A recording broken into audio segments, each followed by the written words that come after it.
यह कहानी अंजू और विकास की है। अंजू अपनी शादी के 1.5 महीने बाद ही विधवा हो जाती है और उसके जीवन में अचानक ये पत्थर आ गया। अंजू को ऐसा लगता था जैसे वह संसार की सबसे बदनसीबी औरत थी।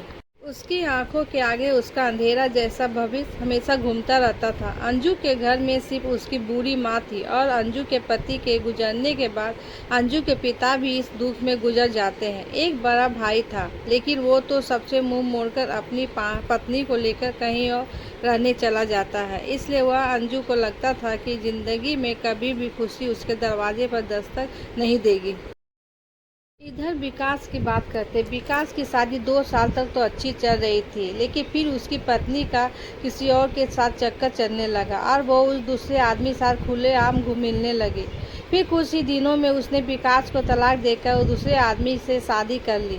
विकास अपनी पत्नी से बहुत प्यार करता था, लेकिन तलाक होने के बाद वह अपनी पत्नी के बिना बिल्कुल ही अकेला सा हो गया था और अपनी सुनसान वीरान जिंदगी अकेला ही काटने लगा। वह नहीं जानता था कि अब उसका भविष्य कैसा होगा, कभी वह फिर किसी से शादी कर पाएगा या नहीं। तभी एक दिन अंजू और विकास दोनों ही किसी की शादी की सालगिरह में जाते हैं। अंजू की एक सहेली विकास को जानती थी और उसी ने ही उन दोनों को मिलवाया। विकास से मिलकर अंजू को अच्छा नहीं लगा, क्योंकि विकास अपनी पत्नी के बारे में नेगेटिव बातें कर रहा था और यह सुनकर अंजू को विकास पर गुस्सा आ रहा था कि वह औरत के बारे में इतना गलत कैसे बोल सकता है। लेकिन बाद में उसकी सहेली मंजू ने बताया कि विकास कितना दुखी लड़का है। वह अच्छे खासे पैसे कमाता है और उसके परिवार वाले बिल्कुल सीधे हैं, लेकिन फिर भी उसकी पत्नी ने दूसरे मर्द के चक्कर में इसे बेचारा को धोखा दे दिया और अब विकास दिन रात रोता ही रहता है। यह सुनकर अंजू का दिल भर आया। वह मन में सोचने लगी कि एक शरीफ लड़के को मैं बिना मतलब ही बुरा समझ रही थी। तो उसी दिन से अंजू के मन में विकास के लिए एक प्रेम सा जाग गया। तभी कुछ ही दिनों बाद अंजू ने अपनी सहेली मंजू से कहा कि मंजू, मैं पता नहीं क्यों विकास को चाहने लगी हूँ और मैं उसे पसंद भी करती हूँ। अगर मंजू तू कुछ उपाय करके मेरी दोस्ती विकास से करवा दे तो शायद मेरी ज़िंदगी संवर जाएगी। तो मंजू ने कहा कि ठीक है, तू कहती है तो मैं किसी बहाने से विकास को अपने घर बुलाती हूँ। मैं उसे तेरी सारी कहानी पहले ही बता दूँगी, फिर तू भी आ जाना। आगे तुम दोनों की किस्मत। तभी मंजू अपने जन्मदिन का बहाना करके विकास को अपने घर बुलाती है और मंजू विकास को अंजू की बीती हुई सारी बातें बताती है और वो उसे भी ये भी बताती है कि शादी के 1.5 महीने में ही अंजू विधवा हो गई थी। विकास को अंजू का ऐसा हाल देखकर उसे बहुत दुख होता है। तभी विकास अंजू से मिलता है और उसे समझाता है वाकई में अंजू एक बहुत ही दुखी लड़की थी। अब विकास ये तय कर लेता है कि वह अंजू का सहारा बनेगा। अंजू को भी विकास दिल से बहुत ही पसंद था और दोनों ही बाहर भी मिलने लगे ताकि वो एक दूसरे को सही से समझ सके। एक दिन उन दोनों को ही एक दूसरे से बेहद प्यार हो गया। रात में वो दोनों फ़ोन पर चैटिंग भी करते हैं और कभी फ़ोन पर बातें भी कर लेते थे। विकास बहुत ही रोमांटिक लड़का था। वह अपनी बातों से अंजू का दिल जीत चुका था। अंजू को भी विकास के मुंह से अपनी तारीफ सुनना बहुत ही अच्छा लगता था।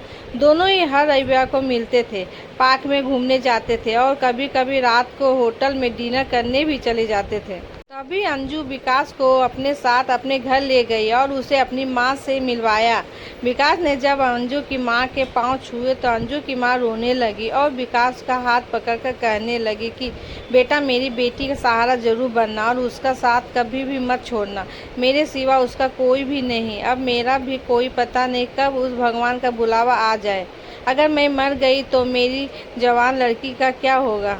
सुनकर विकास की भी आंखों में आंसू आ गए और अंजू भी खूब रोने लगी। तभी विकास ने कहा कि माँ जी, आप बिल्कुल चिंता न करें। अंजू का मैं मरते दम तक साथ नहीं छोड़ूंगा और आपको भी कुछ नहीं होने दूंगा और आपकी बेटी का मैं ज़िंदगी भर भी ख्याल रखूंगा। यह सुनकर अंजू की माँ और अंजू को बहुत ही अच्छा लगा और अंजू विकास का हाथ अपने गालों पर लगाकर रोती है। तभी एक दिन दोनों ही पार्क में बैठे थे तो अंजू ने कहा कि विकास, तुम अपने घरवालों से मुझको कब मिलवाओगे। विकास ने बात टाल दी और उससे प्यार भरी बातें करने लगा और कहा, अंजू, मैं तुम्हारे बिल्कुल नज़दीक आना चाहता हूँ। बोलो, तुम मुझे अपने करीब कब आने दोगी। लेकिन अंजू विकास को अपने करीब आने से मना करती है, मगर फिर भी थोड़ा बहुत वो दोनों प्यार कर ही लेते हैं।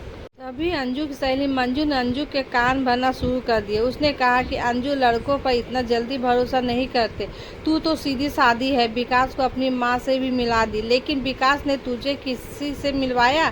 कहीं ऐसा ना हो कि वो तुझे इस्तेमाल करके ना छोड़ दे। यह सुनकर अंजू के कान खड़े हो गए और वो सोचने लगी कि कहीं विकास मुझे धोखा तो नहीं दे रहा। उधर विकास ये सोच रहा था कि अंजू को अपने घर कैसे लेकर जाऊं। मेरा घर बिल्कुल छोटा सा है और मैं उसे अभी नहीं बताऊंगा कि उसके लिए मैंने एक घर बुक कर लिया है और 50,000 जमा भी करवा दिए हैं और बाकी की बैंक से किस्त बनवा लूँगा। 1 महीने बाद विकास का जन्मदिन था। विकास ने सोचा मेरे जन्मदिन पर ही अंजू को सरप्राइज़ दूंगा और तभी अंजू और उसकी माँ को भी घर बुला लूँगा।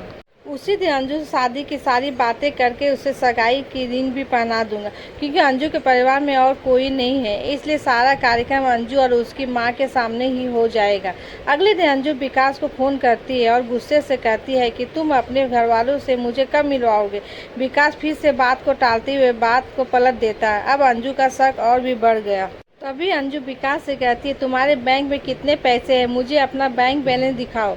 लेकिन विकास ने बैंक बैलेंस दिखाने की बात भी टाल दी, क्योंकि सभी पैसे उसने मकान के बयाने में दे दिए थे और उसके अकाउंट में यही कोई 8 से 10 हज़ार ही पड़े थे। अंजू का शक अब बढ़ता ही जा रहा था और वे ये सोच लेती है कि विकास वाकई में मेरा इस्तेमाल कर रहा है और वो मुझसे शादी भी नहीं करेगा। इसलिए अंजू विकास का फ़ोन तक उठाना बंद कर देती है। इधर विकास एंगेजमेंट की सारी तैयारी कर चुका था।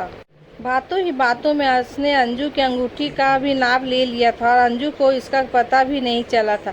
विकास ने अंजू की तरफ से खुद की भी अंगूठी बनवा ली थी ताकि अंजू की माँ का कोई भी खर्चा ना हो। विकास ने किसी से थोड़ा कर्जा लेकर अंजू के लिए साड़ी और उसका सारा सामान खरीद लिया था और उसकी माँ के लिए भी कुछ सुंदर साड़ी खरीद ली। अब विकास ने सबको यह कर दिया कि मेरे जन्मदिन वाली रात को मेरी सगाई अंजू से है और उसके घर में भी उसने सबको बता दिया था। सारी तैयारी हो चुकी थी। तभी एक दिन विकास ने अंजू को 3 बार कॉल किया, मगर अंजू ने उसका फ़ोन गुस्से में उठाया और कहा कि क्या बात है, जल्दी कहो। तो विकास ने कहा कल शाम को 5 बजे तुम और तुम्हारी माँ को मैं लेने आ रहा हूँ। तो अंजू ने कहा कि मुझे कहीं भी नहीं जाना। तो विकास ने कहा कि अंजू कल मेरा जन्मदिन है। विकास ये बात बताया, फिर भी अंजू ने विकास को जन्मदिन की बधाई नहीं दी। तभी अंजू ने सोचा कि जन्मदिन में चली जाती हूँ, इससे विकास का पर्दाफाश भी हो जाएगा। अगले शाम अंजू और उसकी माँ तैयार हो जाती है और गाड़ी में बैठकर उसके साथ चली जाती है। पूरे रास्ते अंजू ने विकास से कोई भी बात नहीं की। उसे तो विकास के रूप में एक धोखेबाज नजर आ रहा था। तभी जैसे ही अंजू विकास के घर की दहलीज पर कदम रखती है, वैसे ही विकास की माँ आरती की थाली लेकर आती है और अंजू का टीका लगाकर उसकी आरती उतारती है। ये सब देखकर अंजू हैरान रह जाती है। तभी वो भी विकास की माँ के पांव छूती है। उसकी माँ उसे अंदर आने के लिए कहती है। सभी लोग खड़े थे, विकास के बड़े भाई भाभी, विकास के भतीजा भतीजी और विकास की माँ व भोले भाले उनके बाबूजी। सभी लोग अंजू और उसकी माँ का स्वागत करते हैं और बैठने के लिए कहते हैं। अब विकास का जन्मदिन भी मन जाता है। उसके बाद अंजू जाने के लिए कहती है, तो विकास की माँ कहती है कि बहू तुम्हें जाने के लिए नहीं बुलाया है, हमेशा के लिए यहीं रखने के लिए बुलाया है। अंजू समझ नहीं पाती। तभी विकास की बड़ी भाभी 2 फूलों की माला और एक प्लेट में 2 अंगूठी लेकर आती है।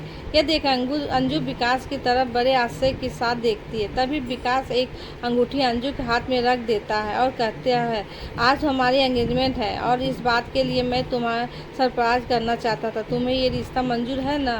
अंजू रोने लग जाती है और मन में ये सोचती है कि मैंने किस लड़के पर शक किया। विकास ने नए मकान के कागज भी अंजू के हाथ में रख दिए और कहा कि ये मकान मैंने तुम्हारे लिए लिया है, क्योंकि हमारा ये घर थोड़ा छोटा है ना। इसलिए अंजू की आंखें अब अपने आंसुओं को रोक ही नहीं पा रही थी। तभी अंजू ने मकान के कागज अपनी सास के हाथ में रखते हुए कहा कि माँ जी, मुझे तो इसी घर में रहना है, आपके साथ मुझे नया मकान नहीं चाहिए। इस बात से घर के सभी लोग खुश हो जाते हैं। और तभी विकास कहता है कि अंजू, तुम्हारी माँ भी हमारे साथ ही रहेगी, भला वो अकेली कैसे रह पाएगी। ऐसा करते हैं, जो मकान मैंने लिया है वो पास में ही है, माँ को तुम वही गिफ्ट कर दो ताकि तुम अपनी दोनों माँ को संभाल सको। सब कुछ ठीक हो गया था। कहाँ अंजू एक शक की वजह से सब खत्म करने जा रही थी। ये गलती उसे बहुत महंगी पड़ने वाली थी, मगर अंजू ने विकास के घर जाकर अच्छा ही किया। इसलिए दोस्तों, जीवन में कभी भी किसी शक की वजह से आप अपने प्यार को कभी मत छोड़ना। पहले पूरा सच जानना, फिर कोई कदम उठाना, तभी आपका भी रिश्ता बच सकता है। तो दोस्तों, आपको ये कहानी कैसी लगी हमें कमेंट में ज़रूर बताइए। अगर आपको ये कहानी पसंद आई हो तो अपने दोस्तों के साथ ज़रूर शेयर करें, और ऐसे ही प्यार कहानी सुनने के लिए हमारे यूट्यूब चैनल से जुड़े रहें। धन्यवाद।